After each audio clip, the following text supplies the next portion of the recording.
Once ஃபேஸ்ல இந்த மாதிரி அட்டாக் ஆனாலே கைகள்ல அதே மாதிரி கையில வந்து இழுக்கிற மாதிரி இருக்கும், கால்கள் இழுக்கிற மாதிரி இருக்கும். ஸோ அந்த ஒரு சைடு பூராவுமே அந்த பாதிப்பு தெரியும். ஏன்னா பிரெயினுடைய ஒரு பார்ட்ல இருந்து கம்ப்ளீட்டான சர்க்குலேஷன் தடை ஏற்பட்டிருக்கு அதனால. ஸோ அதனால கேஸ் அதிகமா இருக்கக்கூடிய கொண்டைக்கடலை, நிலக்கடலை, கிழங்கு வகைகள் ஆகியவற்றையும் அசைவ உணவுகளையும் முற்றிலுமா தடுத்துடணும். எந்த விதமான உணர்ச்சி வசப்படுதல், மன அழுத்தம் இது கூடவே கூடாது. ஸோ இந்த மன அழுத்தம் தான் இந்த நோய்க்கான முதன்மையான அறிகுறி.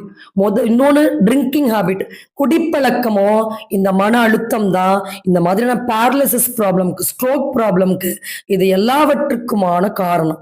அடுத்து மசாஜ் பொறுத்த வரைக்கும் ஃபேஷியல் அக்குப்ரெஷர் நல்ல பலன் கொடுக்கும். வாரத்துக்கு ஒரு தடவை அக்குப்ரெஷர் சென்டர்ல இந்த மாதிரியான ஃபேஷியல் அக்குப்ரெஷரும் ஃபேஷியல் அக்குபஞ்சரும் நீங்க தாராளமா பண்ணிக்கலாம்.